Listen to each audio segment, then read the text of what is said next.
igihe cyose wakoze icyaha, every time you would sin, habaga hari igihano ukwiye guhanwa kubw'icyaha. there was a punishment you deserved for that sin. Ariko Bibiliya tubwira, But the Bible says, Yesu yemera kutubambirwa. and then Jesus accepted to be crucified. Yibwira Imana ngo ninze mu bihe, Tell God, I have stayed long in ariko this ndagusaba season, kundemera igihe. but I pray that you create a new season for Abanyarwanda me. bazi kuvuga imigani, Runners know how to do proverbs. baravuze ngo iminsi iba myinshi ariko ihimwa n'ubu. They say that there are so many days that are good, but there's only one day that is good. Hari umuri-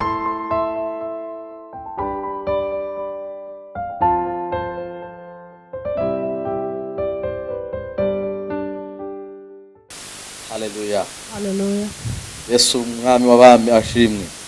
We take praise the Lord. Dutangiranye indirimbo ivuga ngo njagara kumanya. We have started with a song that says, I want to know you. Birasobanura ngo ndifuza kukumenya. It means I want to know you.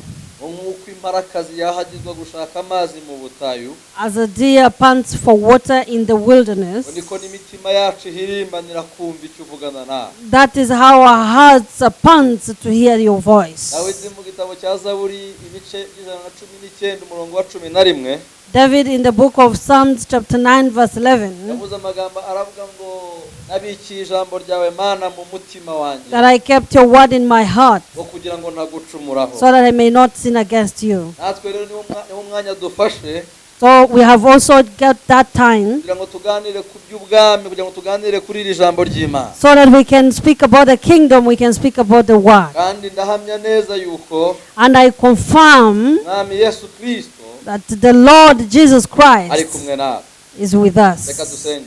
Let us pray. Mwami wabambwe ku musaraba i Golgotha, Father, Jesus who was crucified on Golgotha, umunsi ubambwa ku giti, the day you got crucified umunsi wari udukuyeho umuvumo, is the day that you removed the curse. umunsi watubabariye ibyaha That is when you forgave our sins and transgressions. umunsi waduhesheje agaciro, That is the day you gave us value. niwo munsi twakunezereweho kurushaho. That is the day that joy filled our hearts. Umwanditsi aravuga ngo negereye Yesu, Because the Bible says that I have come near Jesus. umuhuza wacu n'Imana, Is our connector with God. aravuga ngo kandi twegereye n'amaraso, And he says that we come to the blood. bavuga ibyiza kurusha ya mbere. The blood that speaks better things than the blood of Reka amaraso Abel. yawe aduhindure ibyaremwe bishya. Let the blood, your blood, turn us into new creatures. Reka tuba abana wishimira imbere yawe. Let us be the children that glory in your Reka presence. twuzuzwe umunezero And let us udasanzwe. be filled with unspeakable joy. Hanyuma ijambo ryawe rero And let your word rikora imirimo ikomeye mu mitima y'abantu do bawe. wonders in the hearts of men. Bagure mu buryo bwose, Increase them in every way. haze kwifuza kw'imitima yawe. Satisfy the heart that is the Kingura heart umuryango desire. wasaga n'ukinze And open the closed doors ubuzima bwabo kugira ngo bagendere mu in the munezero. life of your people so that they may walk in Utanga joy. amahoro, You give peace. byatumye witwa Jehova Shalom. That is why you are called Jehovah Shalom. Uvura indwara, You healed byatumye sicknesses. witwa Jehova Alpha. And that is why you are called Jehovah Alpha. Rafa, Jehova Rafa. Jehovah Rapha. Ukingurira imitima y'abera bawe ukababohora. You open the hearts of your people and Nuko you rero deliver them. twese utunezeze We pray that all together kugira give ngo us izina your ryawe joy rikomeze kwamamazwa hirya so no that hino. your name may be glorified. Ibyo byose turabisenze We pray all that kandi tubyatse cyangwa se tubisabye mu izina ry'umwana wawe Yesu and we Kristo receive it watubanguwe. in the name of Jesus Christ who was crucified on our behalf. Amen. Amen. Yesu nahimbazwe cyane.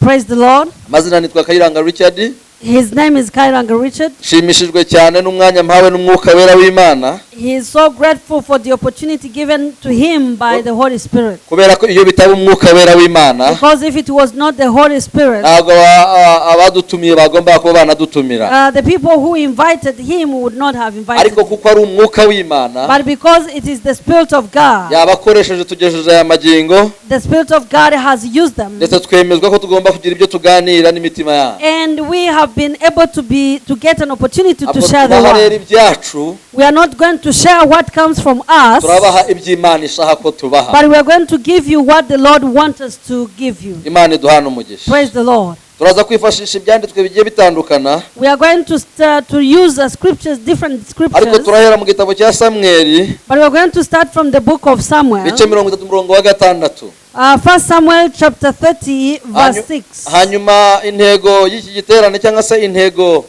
turiho And the theme of this week iravuga ngo gukomera ku munsi mubi. It says being strong on the evil day. Gusoma icyanditswe nko muri Efeso. You can read in the book of Ephesians, chapter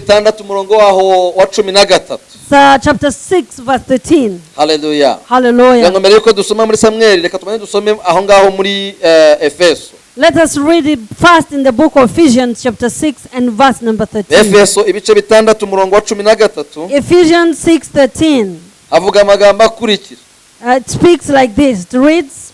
Umurongo 13 turavuga ngo nuko rero mutware intwaro zose z'Imana. The Bible says, therefore take up the whole armor of God, that you may be able to withstand in the evil day, and having done all, to stand firm. Hallelujah. Hallelujah. The Bible has just told us to take up the whole armor of God. And all those weapons should be for God. Then the word says that when you have taken up that, then it says that you will stand firm without being shaken by the evil. It means that the secret of living a life of standing firm is covered and hidden in taking up the armor of God. The explanation of this says, where there is no armor of God, there should not be any security from God.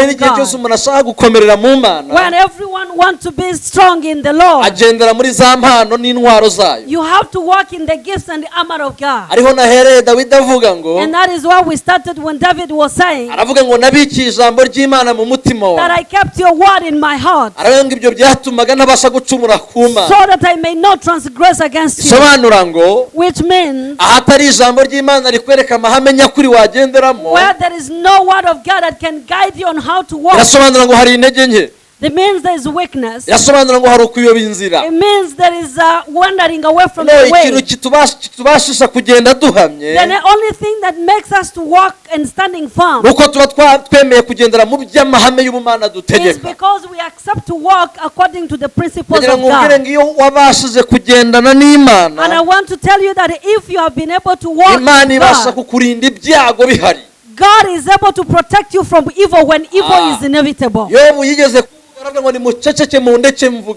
Job said, keep quiet and let me speak. That why am I suffering like this? He said, even if I die, he said, I cannot deny to testify the glory of my God. He said, I will never get away from the principles of God. I want to tell you that even if the winds would be high, even if the attacks might become many, but I want to tell you that if you hold strong to your God, that if you are able to walk in the principles of God, yes, the winds will come, but they will leave you in peace. There is a singer who sang like this, that blessed are those who believe in their God. And he said that they are like that tree that is planted on the wilderness, that when that tree is strengthened by the Lord, that the wind might come from the left. It can even come from the right. It can even shake the tree. But if it was planted by the Lord in the wilderness, where the wind comes and leaves it. Hallelujah. Hallelujah. Jesus is Lord. Hallelujah. Hallelujah. I know that the attack, I want to tell you that the attacks that you have today, because you have trusted in the Lord, because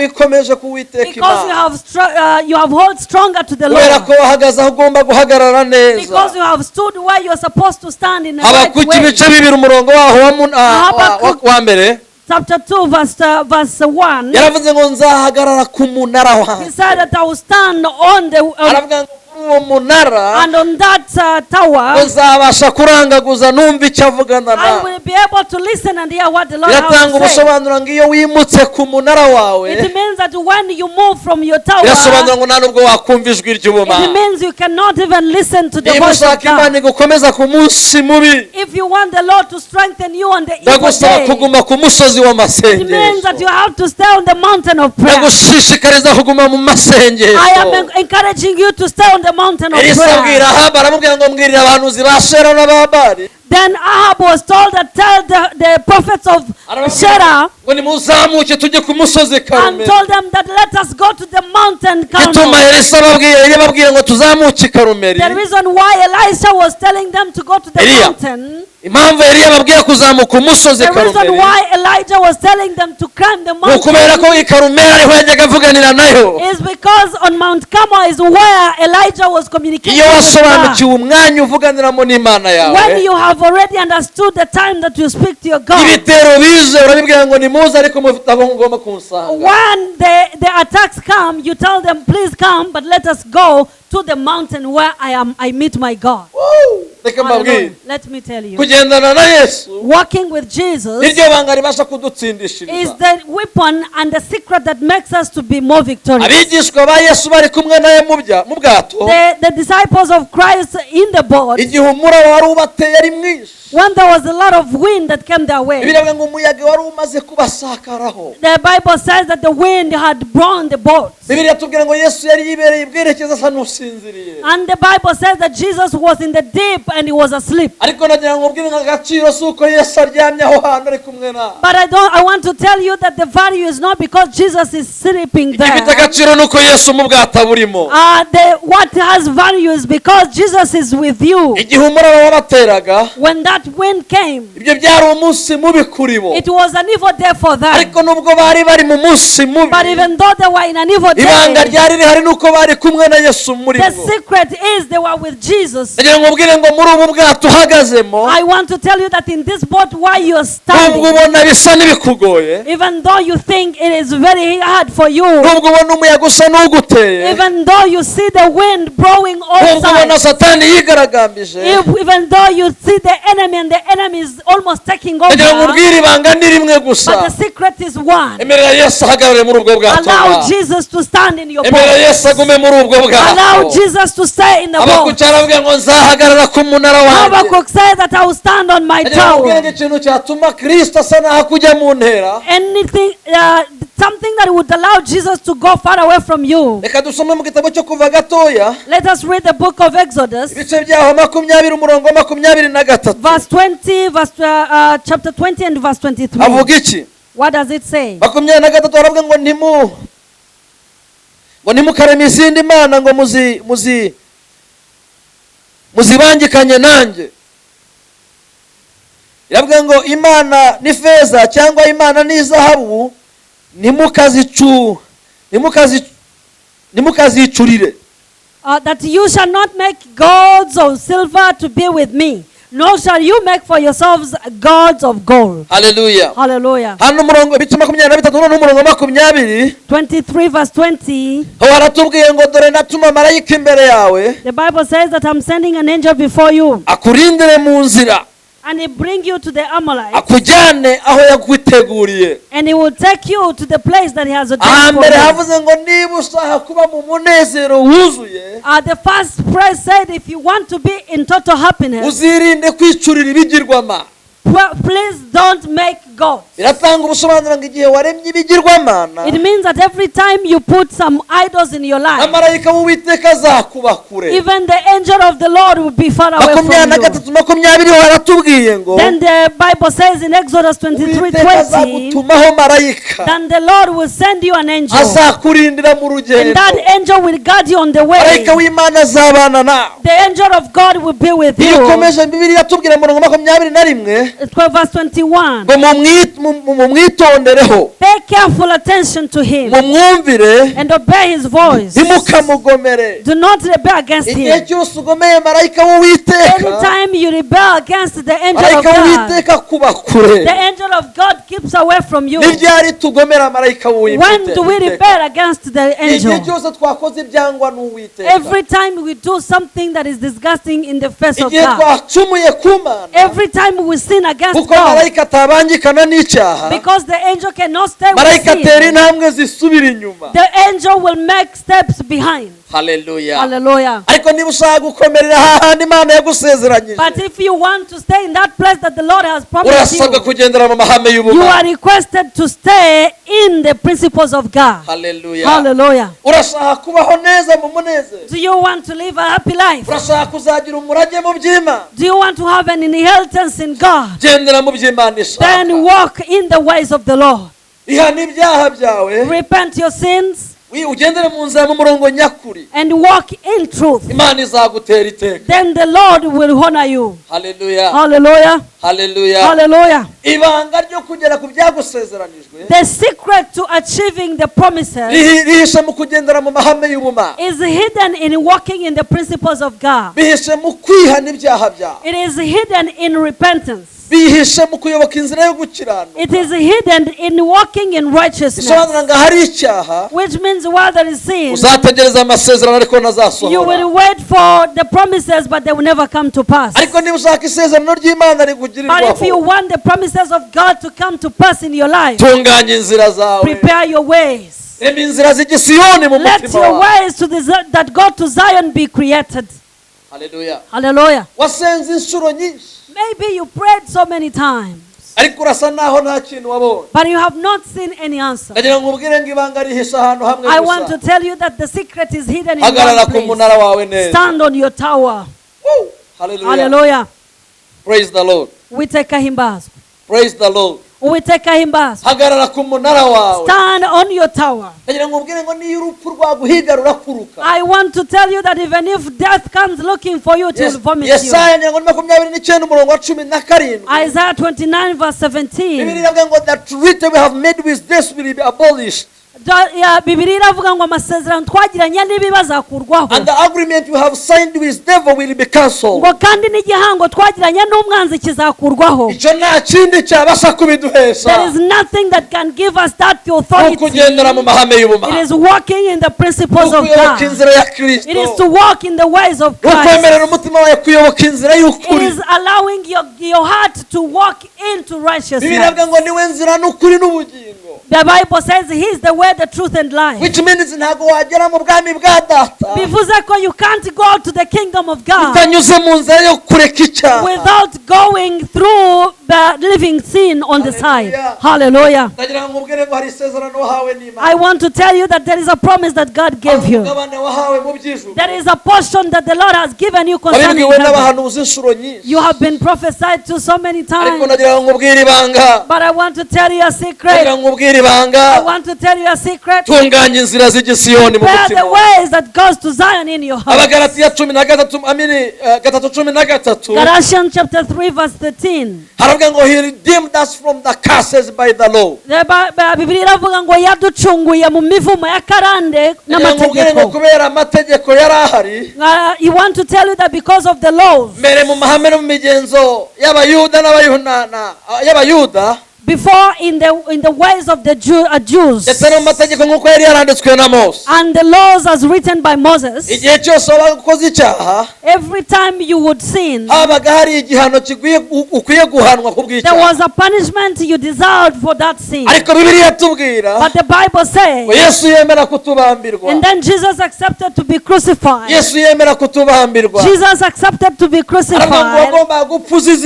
And then he said that you are supposed to die because of sin. But you are not going to die. The Bible says that Jesus gave the sacrifice of the blood. So that whoever wants to call unto him will come. I want to tell you that you still have an opportunity of crying unto God your God. You still have an opportunity to repent your sins. You want to stand in the evil day. The God has told you to repent and walk in the ways of righteousness. If you want the Lord to be with you,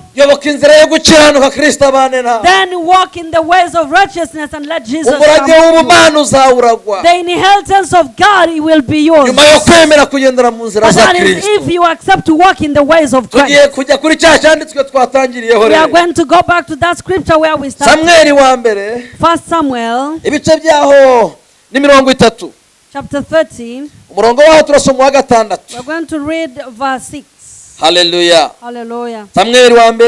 1 Samuel chapter 13 verse 6. On verse 1 of 30.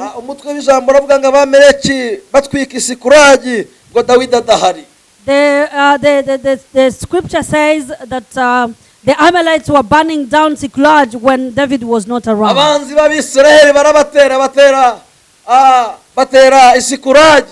The enemies of Israel went to attack Ziklag when David was not present. But they attacked when the person that had the heart of God was not present. And then they were attacked when that season was not the good season. Then verse 6 says, and David was greatly distressed, for the people spoke of stoning him, because all the people were bitter in soul. Each of his sons and daughters. But David strengthened himself in the Lord his God. This is the secret I wanted to talk about. Strengthening yourself on the Lord. After you have made your ways holy, after you have removed your shoes from your feet, after you have prepared your heart, the Bible says that David strengthened himself in the Lord his God. I want to ask you a question. Who do you take strength from? The Bible says, and then David strengthened himself in the Lord his God. And David said to Abiathar, and he said, bring me the ephod. And Abiathar brought the ephod to David. And David inquired of the Lord. And David inquired of the Lord, shall I pursue after this band? Shall I overtake them? He answered him, pursue, for you shall surely overtake, and you shall surely rescue. After David sought the counsel from the Lord. These days, the challenge we have, people have stood up, but for them they have stood on their own, and they started the journey alone, and when they got on the way, they got discouraged. The reason is one. When they were standing up, they never inquired for Christ. When they were starting the journey, they never inquired of the Lord. Even them, they never strengthened themselves in the Lord. But here we have two things. The Bible told us that David strengthened himself in the Lord. Secondly, David inquired of the Lord. When you strengthen yourself to the Lord, the Lord becomes on your side. And when you inquire of him, he also advises you. When he tells you to make that step, it is because he has already taken 99. Because if he accepts you to make that step, he comes and mixes himself with you. The biggest challenge we have these days, people have got Jesus on them, but they don't have Jesus in them. See the consequences of having Jesus on you without having Jesus in you. When Jesus is on you, he's there for a time. But when he's in you, he's there always. Hallelujah. Hallelujah. Hallelujah. The Bible says, and then he strengthened himself in the Lord. He said, if I go alone, I would be won. If I go without strengthening myself unto you. But he said, if you accept Lord, then there's nothing that will cause us to rescue. I want to tell you that if you started the journey, and in this journey you have strengthened yourself in the Lord, and you continue to inquire of the Lord on the way you are on, I want to tell you that take heart, you're going to reach your way. Yes, the winds will come, but it will make you, it will leave you standing, because in you there is a God. The Bible says He sits in us, even as we sit in Him. It means that if we sit in Him, things that attack us come to Him first. Oh, hallelujah. Hallelujah. Bivuze, everything that would target you, He is there to put on the taints. Which means that there's nothing that can come near you that it would hurt you. The reason is He's in you. Hallelujah. Hallelujah. When you continue reading, the Bible says that David stood up with 600 army. Or if you add David on the 600 army, there were 601. And when they got to River Besol,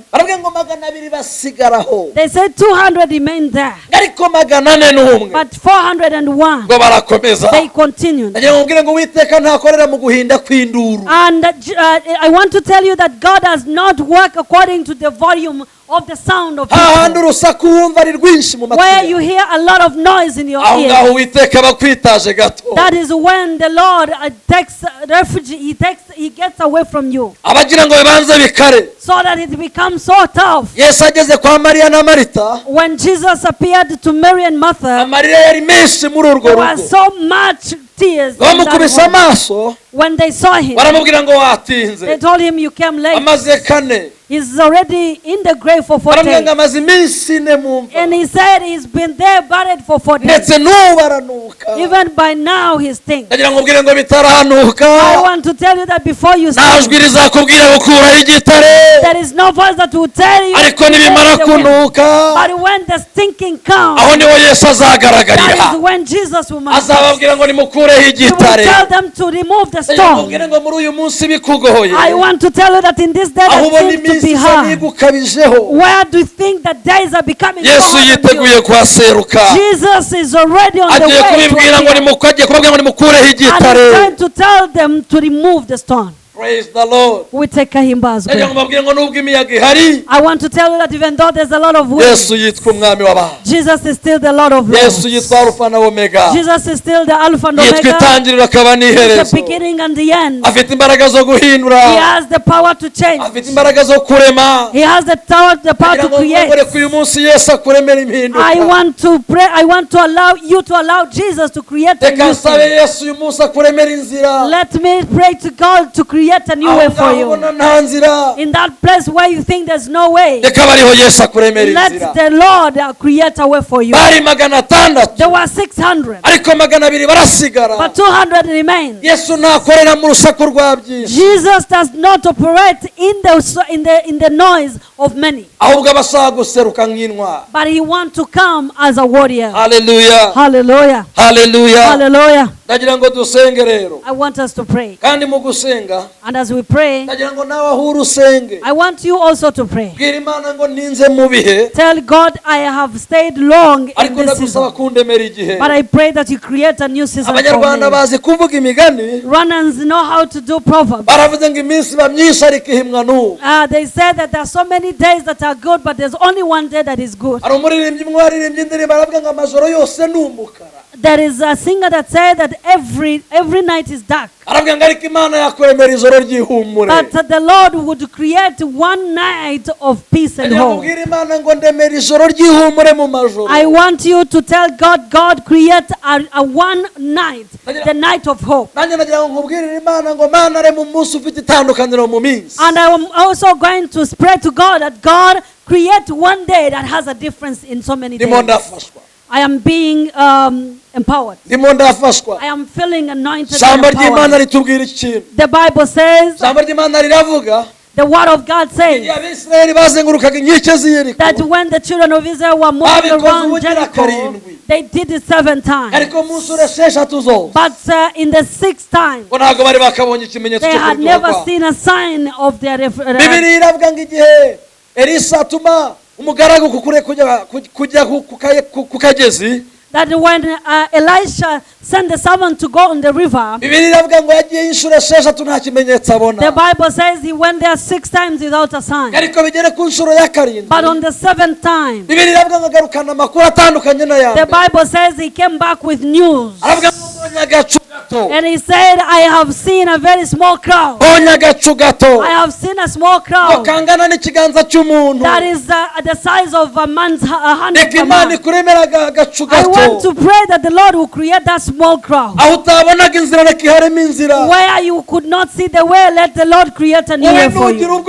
Do not fear. Don't fear the words people have spoken against you. Because whatever they say, the Lord has the rubber to elastic. The Lord has the rubber to elastic. And when God speaks, there is no one who can rub anything the Lord has spoken. If there is something the Lord has spoken concerning you, pray without ceasing. Continue to pray. Continue to knock on this door. The Lord will appear. The Lord will bring to pass the promises.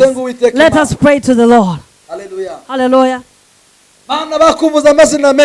Father, they called you so many names. They knew your power. And the reason they called you all those names is because of the new things you could create in their life. Even at this hour, Lord, I pray that you do a miracle for every person listening. And every person that you will do a miracle for, they will also call you a name. Some of them called you Jehovah Rohi. Others say that you're Jehovah Shalom. Others said you're Jehovah Nis. They called you so many names. They said you are called Helagebu. The reason they called you all those names is because of the new good things you had created in their lives. We are praying that you create new things, strong and powerful, that will give us names to call. The way you are with David. Father, be with us as well. Bless us, so that we would receive a full blessing and would continue to walk in a life of victory. And everyone, give the strength to your people to walk in the principles and the statutes you have put in place. Continue to protect us through your principles so that we can become the officials in your kingdom. Thank you, Jesus. Let your name be glorified. Amen. Amen.